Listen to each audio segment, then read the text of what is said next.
Innovation is in our veins. Soon the whole world will know our names. Sharing our knowledge and freedom reign. We here for the people, you know it's our way. Setting foundations is part of the dream. It doesn't matter if you're new to the game. Listen up now, cause we all gon' say, elevate, elevate, elevate, higher, elevate, elevate, elevate, higher. We gon' rise up, we all gon' shine. Work through adversity, stay on the grind. Elevate, elevate, this is our time. Elevate, elevate. Welcome to the Elevate Podcast, everyone. It's so great to have you all on one more time. It's your boy Josh. And Reg. And we're grateful to be back on with you yet again. It's been a great week. We're feeling good. The sun's out. It's warm here in Nova Scotia, and we're hoping it's the same across the country because it is a grand old time. Lots to get into today. Well, CPP and what is actually happening with our money and how is it being managed. And we just got Reg got deep into it, and the stuff we found, not good. Secondly, we're talking about immigration. We love it. It's that a little taboo word we shouldn't be talking about, or else we get in trouble. We get into kind of what's happening around the world with it, and then how it's affecting us here back at home. And then, of course, we talk about mortgages and how, well, that's the next big thing that is going to start crushing Canadians. Well, it's a grand old time, and we're here to enjoy it and try to at least give you a laugh and, cry through the pain with laughing tears through it all. Reg, how you feeling, big dog? Oh man, you kind of summed it up there, right? Laughing with tears. A little tired today because my little one, she decided that she was going to be awake at 5:15. Oh, she's pumping the music. Yeah, and I was like, oh, okay. So she crawled in bed with us, and I was like, oh, this is like prime fatherhood. This is great. She's like, they're sleeping on my chest. I was like, oh, that's so nice. There for 10 minutes max. And then it was just like, we're up and ready to go. And I was like, no. Because I had played hockey last night. Oh, no, one of those nights. And so I was up pretty late and then up bright and early, the crack of dawn. Yeah, that's tough, dude. And you can't tell this sweet little kid, you can't be like, please go the hell away. I'm trying to sleep because she's being so cute. But I'm just like, oh, I'm going to pay for that later. Totally. This time of year is tough, man. At least for me too, where playing sports as well as coaching, like your nights go late. You get back at like 10:30, 11 o'clock at night. And, in some cases midnight, and you're wound up for at least another 2-3 hours on top of that. So you're getting maybe 3-4 hours of sleep on those evenings. And I can only imagine having a kid on top of that to wake you up early the next morning. Gee, well, you want to go with the boys, you better be able to wake up with the men. Yeah.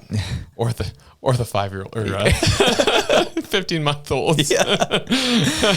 But the other thing too is that I had to start work early too. Ooh. So that was the other thing. I had to turn my brain on like right away. So I started at 7 this morning to get a bunch of stuff done because we had some big presentations to give today. So they all went well. Good. But by the time I was done, I was just like, I just want to lie flat somewhere. Yeah, I don't blame you, dude. I don't blame you. Yeah, that makes a lot of sense. And we're here for the journey together. And we got into some weird stuff this week, man. I found it was kind of an interesting week. I was kind of going through kind of the headlines, and it wasn't as of a eventful week as typical, like things happening immediately, which I'll take as a plus. That's a good thing. But it gave us time, i.e. you time, to dig into some other things that we should be aware of here, and that being our CPP not keeping up with inflation. Yeah, so that was one of the things that you kind of hit the nail on the head. Hey-o. Yeah, not a lot of like ridiculousness happening in Parliament, right? Yeah. So things were kind of quieter up there. I know Jen, she did a little bit of information on what's happening in the Saskatchewan Parliament. That was interesting. That was pretty cool. If you haven't seen that, go check it out. But nothing like that for the federal level. So we're doing good. But when I did happen to have a chance to look into CPP, I got real mad, and you should too. Because one of the things that I saw floating around the internet was, remember when Danielle Smith was talking about how Alberta needs to put Alberta first and they need to have their own pension plan, and everybody lost their collective minds about it. And she's like, well, Quebec's doing it. And people are like, well, that's different somehow. Somehow, some way. And let's just say I understand why.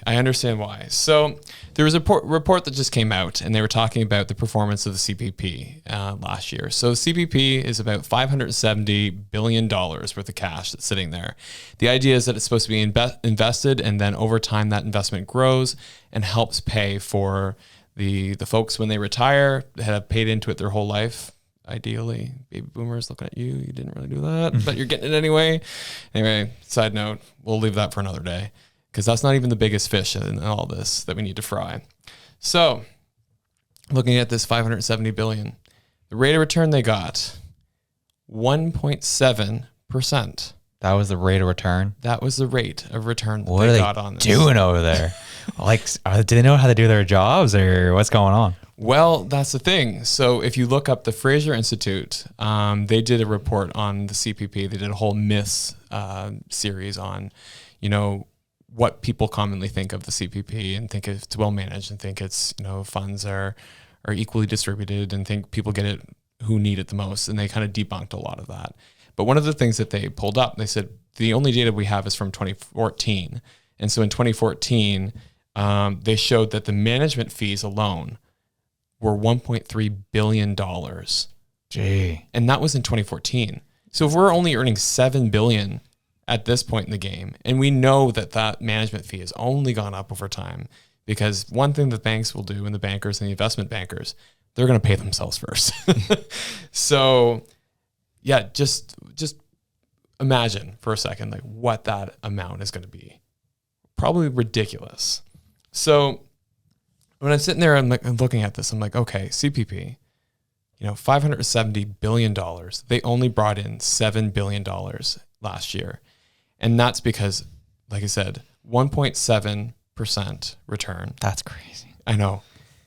To put that in perspective too, that's not keeping up with inflation. So that means that if you calculate this like against inflation, they lost money. That fund lost money. It didn't keep up because the value of the dollar sank faster than the value of their investment. The only reason it grew at all is because of the increase in contributions to CPP. And if you remember back in January, they just increased the amount that they want us to pay into CPP. Yeah. Maybe this is why.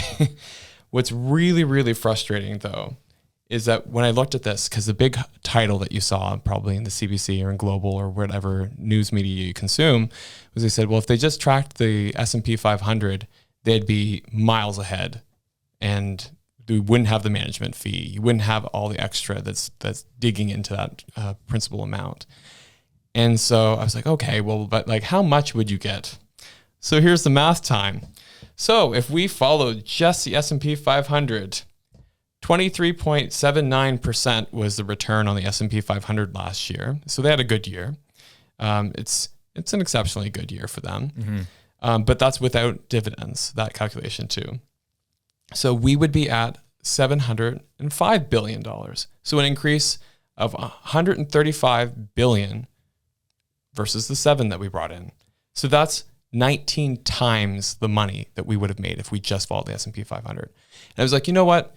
We're Canadians. We don't want to follow the American markets. Like we want to bring it back home to Canada, follow Canadian companies because we don't want to incentivize like American companies with our money. Yeah, so bring it home. Bring it home. We'll do it here.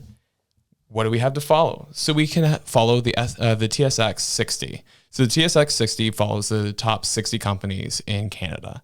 And I was like, oh, well, 60 companies out of all of Canada, that seems kind of small. You can also follow the Vanguard Canada All Cap Index, which follows small to large corporations across Canada. And it's 180 companies in Canada. I was like, okay, I feel better about that. So their earnings last year, so TSX 60 was 12%, and the Vanguard All Canada was 11.9. So almost the same. Mm-hmm. And so if you were to actually invest the CPP against those index funds, you'd have $638 billion or a $67 billion increase, or $637 billion or a $66 billion increase.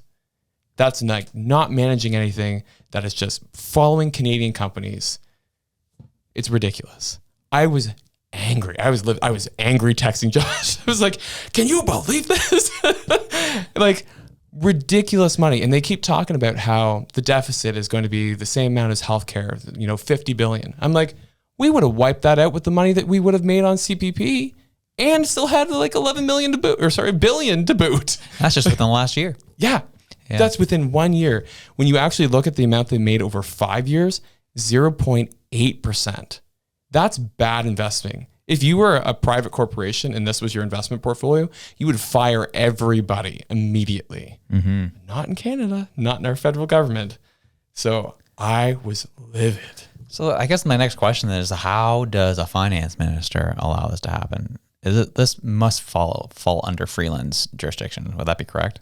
I would assume so.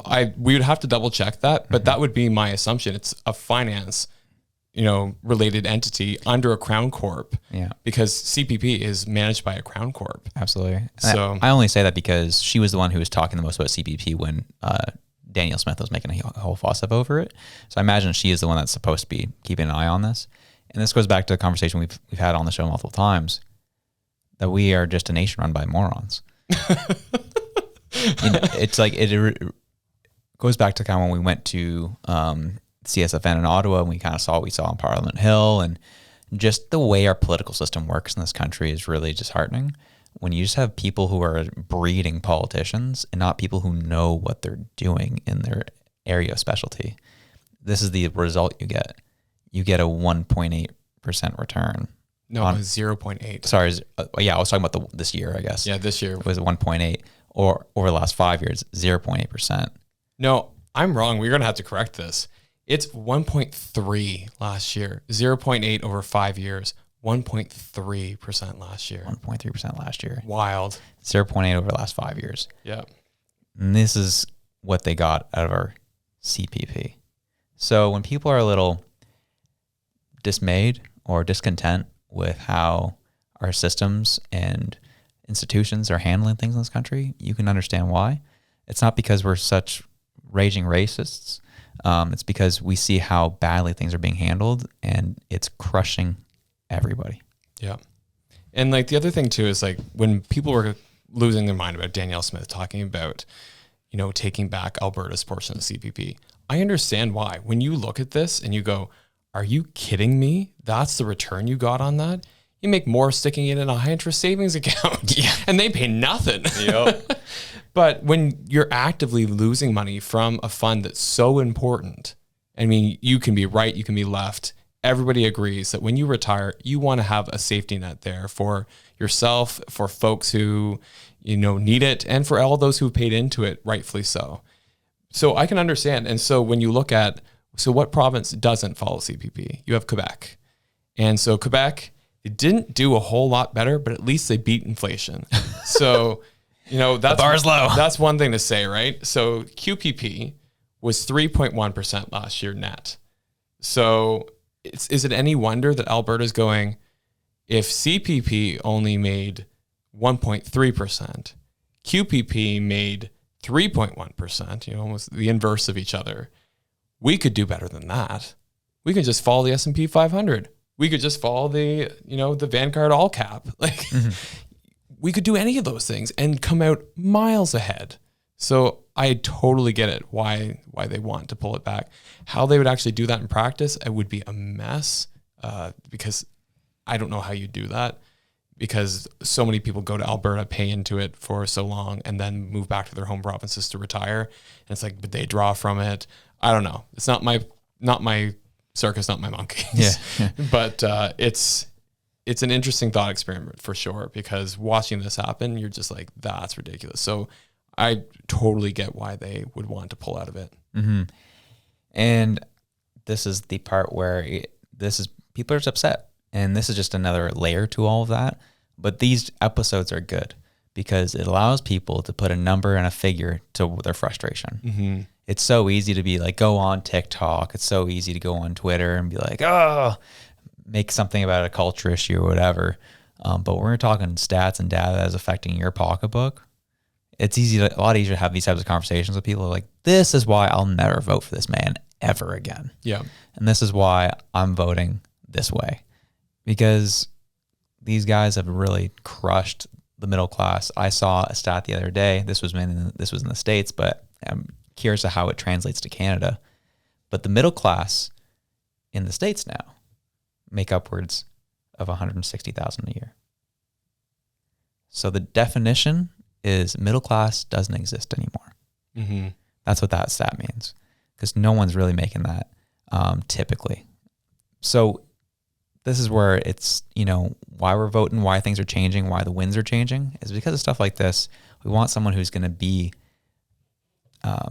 thoughtful and just take care of our institutions that we've put trust in for so long. Yeah. So I think that if people can correct me if I'm wrong, because this one's going to be totally like a guess. I thought that I had saw a TikTok, the Canadian version of that, and they said 130,000 for Canadians. That's middle class. I'm like, well, I'm not there. I don't know a lot of people who are our age, honestly. So some people who did really well for themselves and who have started their own companies, honestly, that was their path to wealth. And I think, honestly, that's probably the only path to wealth these days is, and not even wealth, just middle class. Which is crazy. The only path to middle class is to start your own business, because you can't get there otherwise. To those in the middle class and those working hard to join it, or those working hard not to leave it, we're here for you, right? More programs, more of this, which leads me to an interview, which we'll get into at the end of the show, where our favorite Vassy really put Mark Holland on the spot earlier this month and asks that question more directly, which I thought was really interesting. We'll get into that later. But next up here, immigration. Mark Miller, who is our immigration minister, was like, yeah, so we're going to increase from 1,000 refugees to 5,000 from Gaza. And people are like, huh? Or, well, what are we doing here? Well, it's like, well, they're in danger. We need to help them. We need to make sure that they don't get killed. So Canada can open its doors. We'll take care of them. And people are like, we get the humanitarian aspect of this, but we literally can't house them. We have nowhere for them to go. What are we trying to do here? And this has now created this divide and conversation piece in a lot of friend groups and happening at the political level, where it's like, do we let them in? Do we not? Are you racist for not wanting to bring them in? Are you not racist and are you just being thoughtful? This is the tension that's happening in the country now about immigration as well. And that will lead us into the statistics side of this story. Yeah, well, I think you hit the nail right on the head. That's the crux of it, right? Is the heart of it. What do you do with a group of people that need to be housed and that are, in terrible conditions right now? Whether you fall on the pro-Palestinian or the pro-Israel, it doesn't matter. There's a bunch of people, they don't have homes anymore, whether through fault of their own or no fault of their own. They need a home. And for some reason, Canada's decided that we need to be that home. And that's the part that confuses me. I'm like, why are you telling people to come from a country next to the equator where they've never had snow before, where they do not speak the language, where they do not share the religion, where they don't share the same social cultural values? Like, why are you taking that group of people and bringing them to our country? Like, why wouldn't you say hey, countries that share the same family structures, share the same values, share the same religions, share the same language, where the barriers would be so much lower to getting ahead? Because that's the other part of it too, is how do we set these folks up for success? Are we automatically putting them at a disadvantage by bringing them somewhere where it's just a world of difference? And that's what I think is the travesty in this, is that you're not setting people up for success. You're setting them up for failure once they get here, and you're pissing off the Canadian public at the same time. Because right now we have an unprecedented amount of tent cities, and you're saying, let's just dump more people on it. And you know what? It doesn't even stop at the refugees in that part of the world. It's just immigration in general in this country. We're on track to add another 500,000 people. Do you know what housing starts were last year? I'll give you the housing starts for last year.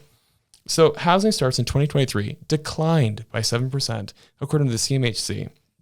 So recording 223,000 starts. That's a 25% decline in single family homes.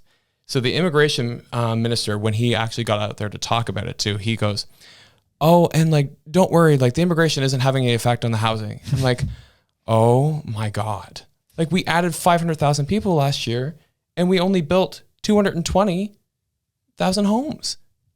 It doesn't, you're not even building enough homes for the people who live here, let alone doubling that in population that you're bringing in. It's foolish.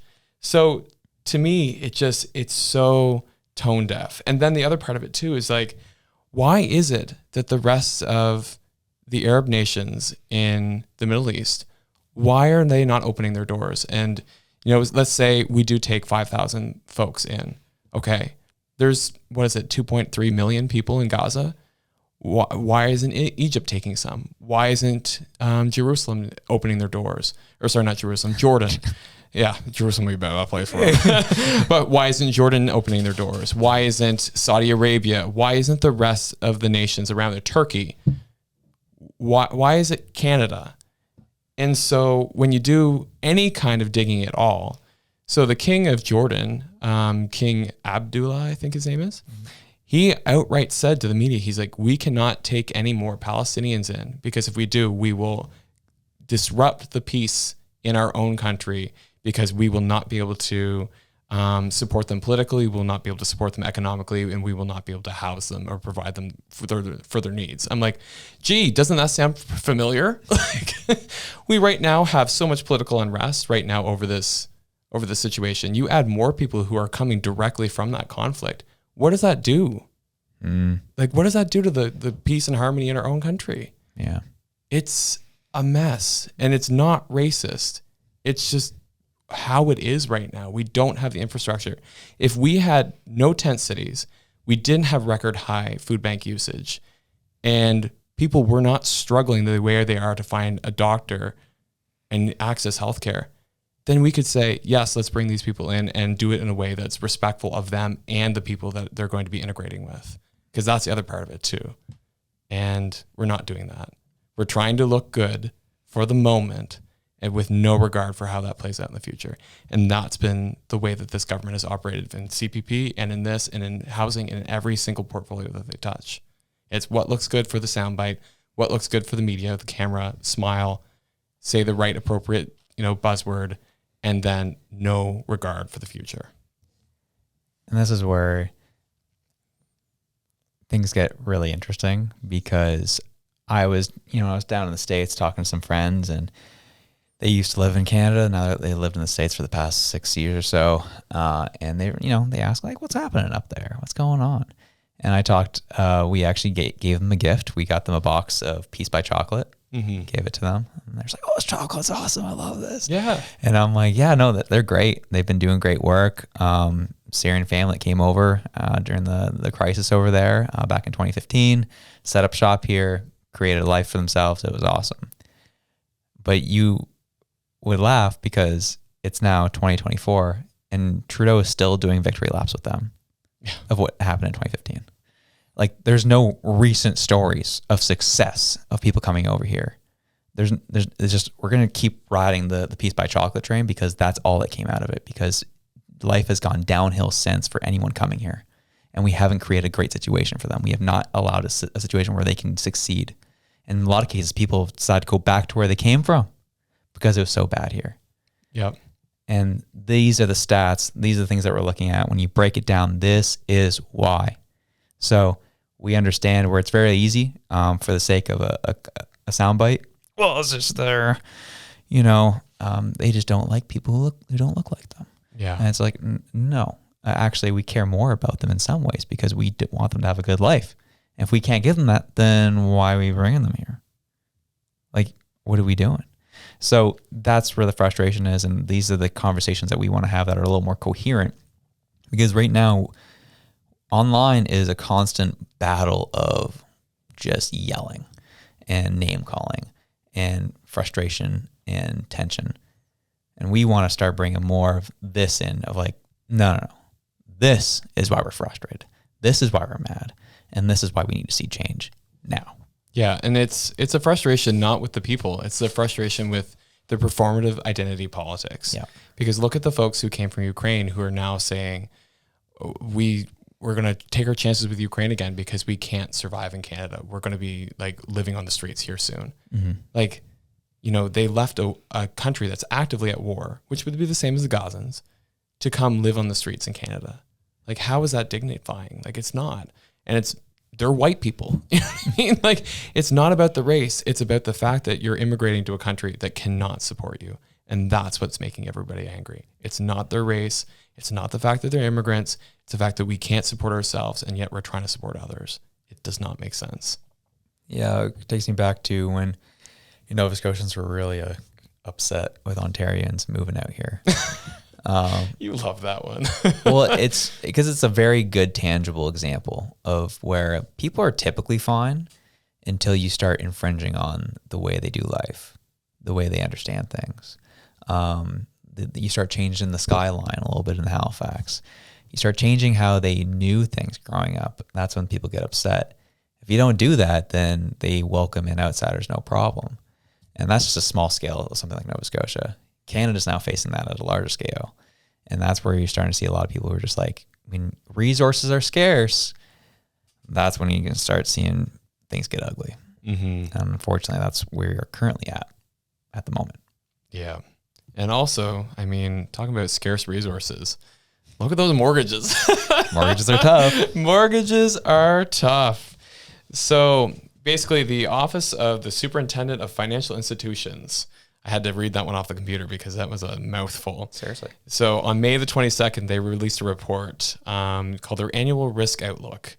And so what this was basically a report to kind of give a breakdown of the top 4 financial risks to the financial sector. So what they were looking at is they're kind of providing this risk assessment so that people in power and decision makers and the banks themselves could prepare and adjust for this. And so one of the things that I thought was really funny is, so they look at real estate lending, wholesale credit. So wholesale credit also includes like corporate property holdings. And so then funding and liquidity, which they didn't really say much about that one, just heads up, spoiler alert, they don't really say much at all about it. They kind of like talk around it. And then integrity, security, and foreign interference. So the funny thing that they said was, they said, if labor markets weaken, the effect on credit quality could be material and landscape could change dramatically. There are signs that higher mortgage payments are taking up a larger part of household incomes, leading to increases in the number of borrowers not being able to make payments on their loans and debts. It's like, you needed how many people and how much money to write a report to say that? Imagine that, eh? Yeah. I love how you titled that, right? Where mortgages are a significant risk to Canada's financial security. That's literally how this country is built now, is on housing. It's built on real estate. And that is never a good thing. This goes back to the conversation I had down south of the border when I told my friends in the States that most Canadians view their principal residence as an investment.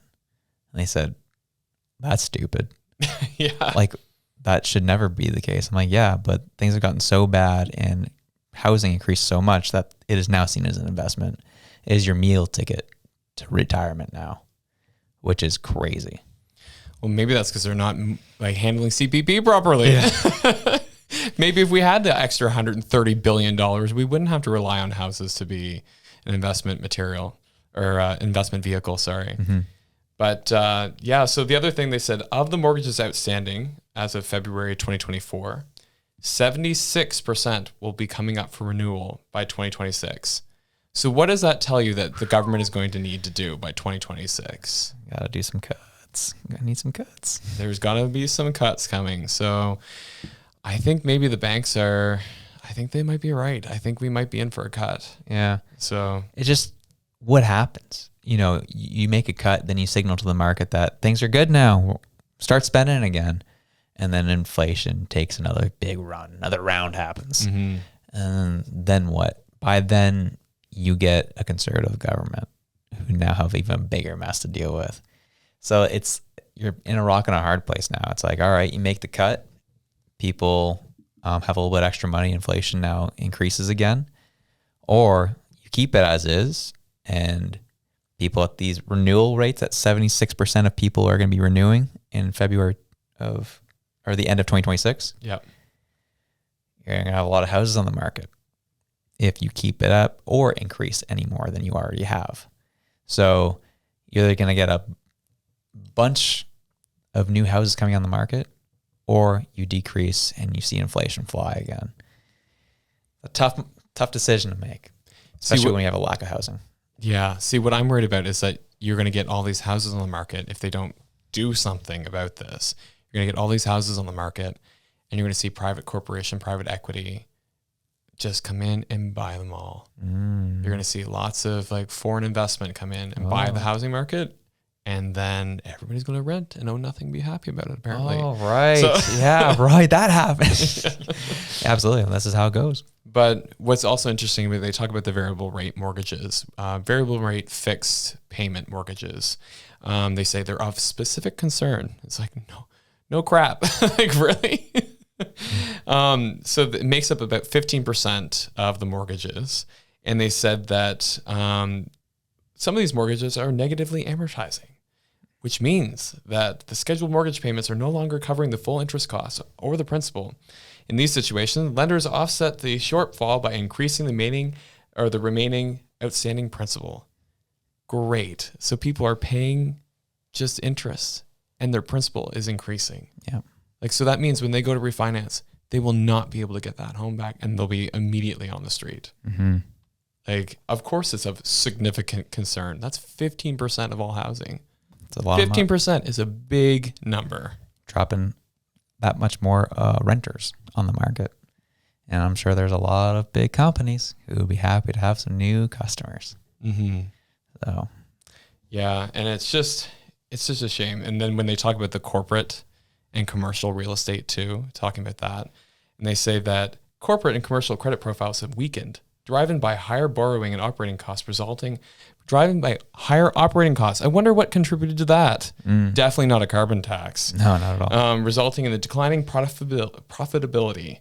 Canadian businesses' insolvencies continue to trend higher than pre-pandemic levels. Higher leverage borrowers remain particularly vulnerable to refinancing challenges. It's like everything that they've said, it just kind of feels like a no duh. Mm-hmm. But it's just, I think what's most shocking is when you see it there in black and white and you go, oh crap, everything that we've been feeling, everything that we've been gaslit about, like, no, we're lower on inflation this month. Isn't that great? And, things are so good. Our GDP went up and the labor market isn't contracting as much because we keep adding people to the public service. Like, don't worry. It's okay. It's like, then when you see the people behind the curtain start writing these reports and they're looking real bad, that's when I start to get a little bit squeamish. Absolutely. Those who are currently on right now, they're in tough territory. You got to hope you're not losing your job because that's happening. Like, layoffs are continuing to take place. And, those who are hoping to maybe join the middle class with a home, that was a pipe dream long time ago, and that likely ain't going to happen now. And so you're putting people in kind of a hopeless situation. To those who are currently on variable rate mortgages, light work. We're used to this by now. We're fighting the good fight out here. Shout out to my fellow variable rate mortgage holders. We're used to this. And so at least to those who are not on the fixed variable rate mortgage, like myself, we go with the ups and the downs, baby. We're take it as it goes. But it's like everyone isn't tough. And when you see a prime minister get up there and try to tell you that life has been no better than it's been before, that's why, he has to walk around with as many bodyguards as he does these days. Yeah. Can I ask you, like, why the variable rate mortgage for you? This is a good question. I think back when we renewed, I was doing the math and I was like, okay, if it goes up, it goes down, I will still win, regardless if it goes as high as it will. And when it comes back down, I'll still save over 5 years. And because if I, took it at the amount was, I think I took it at, they were going to try and give me at 6%, I think, at the time. And I took it at like 4.4, something like that. And so it's now gone up to, just north of 6. And so, it's held there for about a year now. So it took some time to get up there. And admittedly, I had a mortgage broker that told me it couldn't go as high as it eventually did. So I was like, okay, like I don't have a hard time believing you, but because you're an expert, I'll take your advice on this one. So it definitely went higher than I was told it was going to go. So that was the other reason I took the variable as well. Knowing what I know now, I think I would have gone fixed. Yeah. I would have taken the fixed. But you live and learn. Yeah, fair enough. Mm-hmm. And we went fixed, and we were the 5-year fixed at 4.02, I think was our fixed. So we're good to I think we're good till 2028. Wow. So, if everything falls through the floor, then we're going to be like, crap, we're stuck at this 4% and everybody else is paying too. Right. True. So it's a gamble, right? Yeah. I don't think we'll see those rates ever again. I think the lowest we'll ever see is maybe 4. So I think you're going to be paying more regardless, but not much more, I imagine. I hope not. 4. Yeah. So. Stuff, guys. Yeah, stuff out there. Yeah, well, that was a little bit of a deterrent in general, but I think this comes back down to this Vassy interview with Mark Holland, MP out of Ajax, and she grills him pretty hard for these 3 minutes on all the issues we just talked about, and we'll show his reaction, shall we? It's a fun time. Said that doctors, for example, are lucky that they have been able to earn more. Doctors' mental health has greatly suffered since the pandemic. They endured a lot during it. When you say they make more than $250,000, many of them, primarily those 2/3 who have incorporated, are having to pay their staff, all their overhead. It's not like they're walking home with $250,000 all the time. Are you insinuating that those doctors are not paying their fair share and that your government is now going to force them to in order to subsidize the programs that you've determined are necessary? Not at all. No. What I'm saying, I'm deeply appreciative of the work that doctors do and nurses do, personal support care workers. The work that's done by everybody in our health system is absolutely extraordinary. I talk every day about how appreciative I am of that work. What I'm saying is that that those that are making the most have seen their assets and have seen their wealth expand enormously.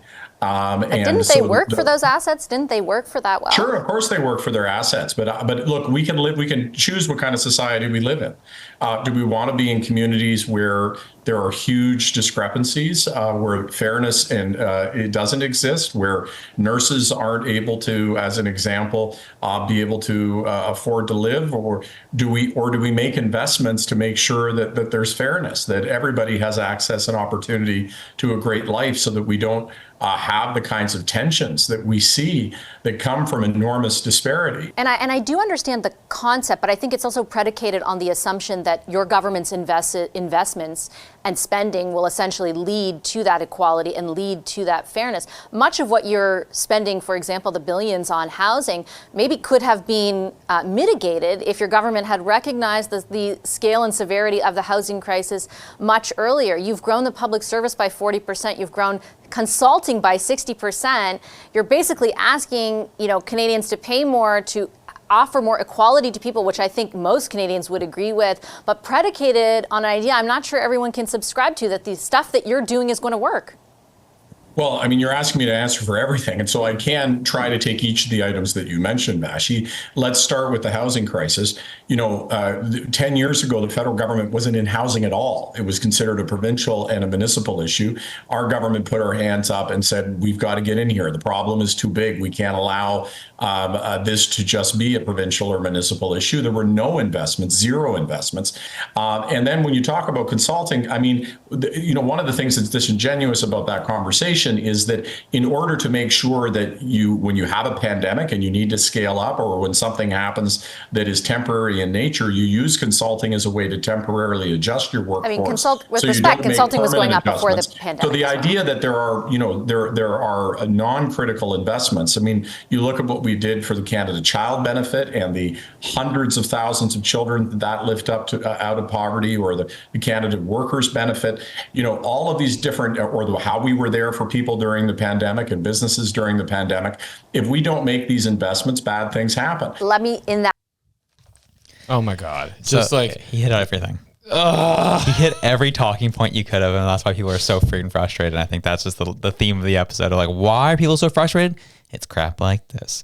And there's a lot of things he espoused of the party talking points that obviously was making your skin crawl throughout that whole 3 minutes. Yeah, well, it's just, the whole thing is the pandemic is bad, so we had to do these things. Yeah. Like, are you kidding me? Are you kidding me? No, like the amount of money that consulting made, and I can say this because I was a consultant during the pandemic.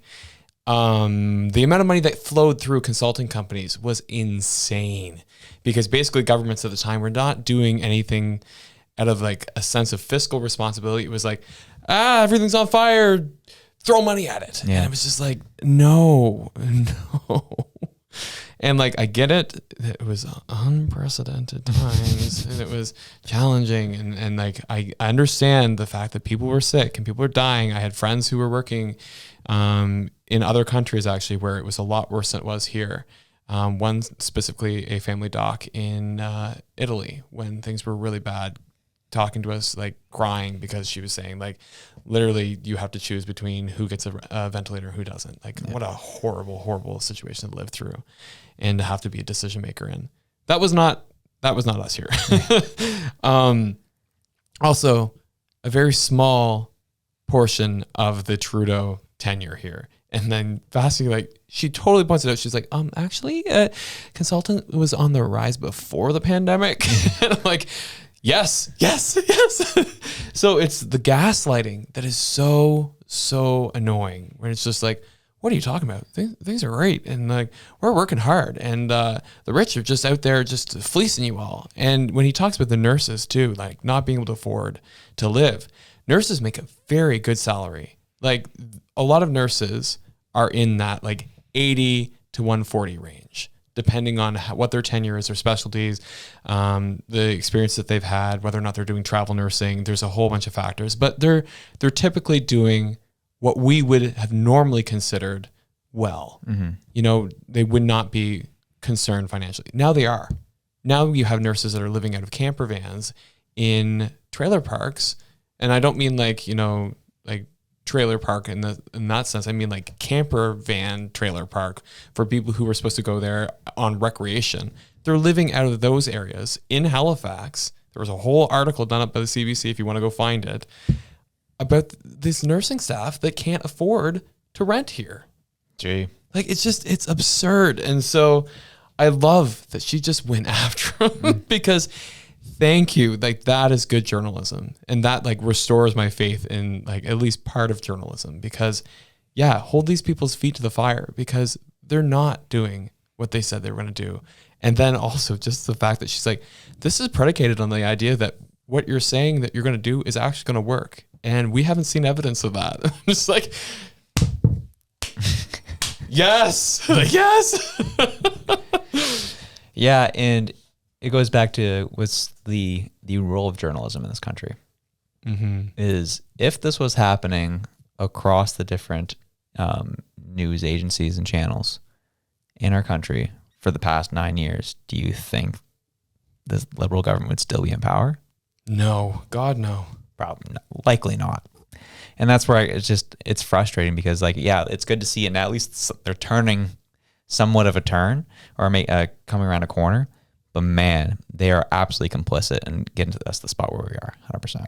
Yeah, it's a shame, like you said, because this is what we need. And this is what the problem is that why people like us even got into this space of politics. Like you started out with a show on design and business. Yeah. I didn't want to get into politics at all, but I just got so freaking frustrated with it all that I was like, I think that I might be able to add some voice to this so that people don't feel so gaslit all the time. Because that was what was happening with me. I had a lot of friends who are left-leaning. I considered myself to be left-leaning. Apparently I'm not anymore, if you ask anybody on the internet.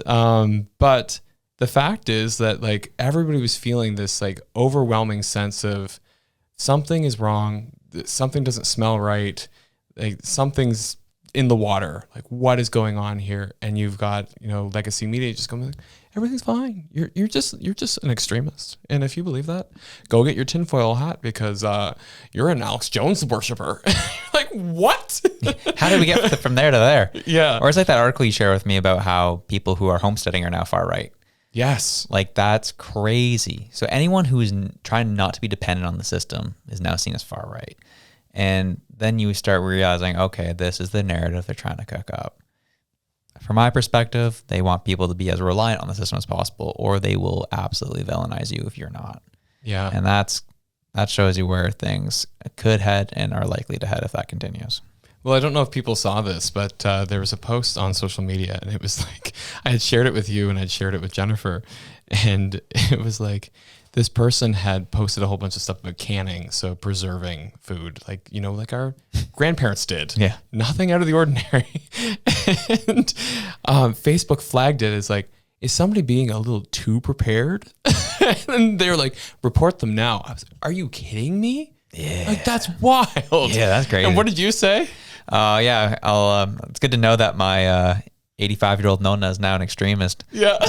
Gee, holy smokes. Yeah, it's like, it's this, again, it goes back to the theme of like, all right, why people are upset? It's just the gaslighting. And this is why our show exists now. Simply put, is because these people didn't do their damn jobs. Yep. Simply put.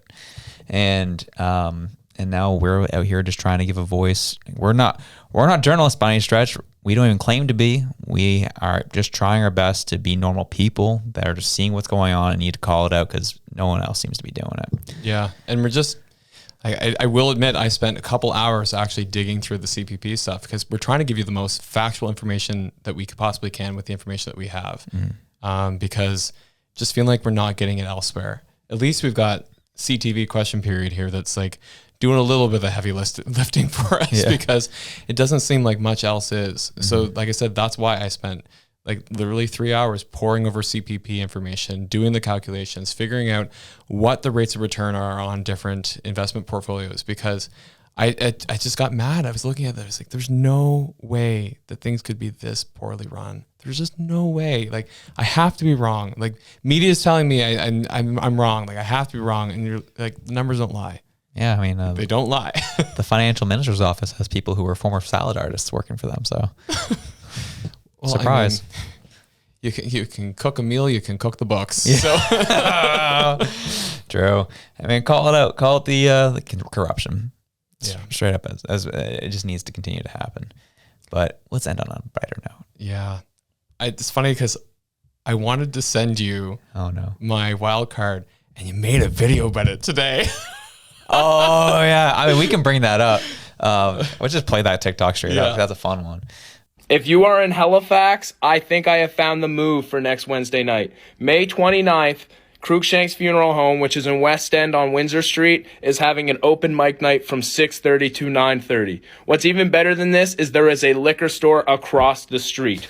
I am not totally certain yet if this is alcohol inclusive or not, but if not, just drink before you go. This is going to be the move. Tell your boys you ain't fucking with the bar. Tell your boys you ain't fucking with playing video games. Tell everybody to go to Cruikshank's Funeral Home on Windsor Street at Wednesday. This is the most potato salad guy coded thing I have seen since I have attempted to eat potato salad. You know I'm going to be there. I ain't missing this. I don't know who the fuck organized this at the funeral home, but she's probably like a 65-year-old lady, and I think it would be so funny if all of Halifax just showed up to fucking get lit and party. I bet people are dying to get in there. Oh, God. Yeah, that joke wasn't made 1 billion times on our post. Oh, was it? Yeah. Oh, no. Great minds think alike, I guess. I guess so. Right? Yeah. Elevate listeners, they just know where it's at. Yeah, they really do. They know what's up. All right, this goes to the wild card. I was going to... Oh, dude, there's... But you know what's funny, though, is that's actually been there for a while. Has it, eh? Yeah. That's so funny. Because, like, I remember saying something about an open mic.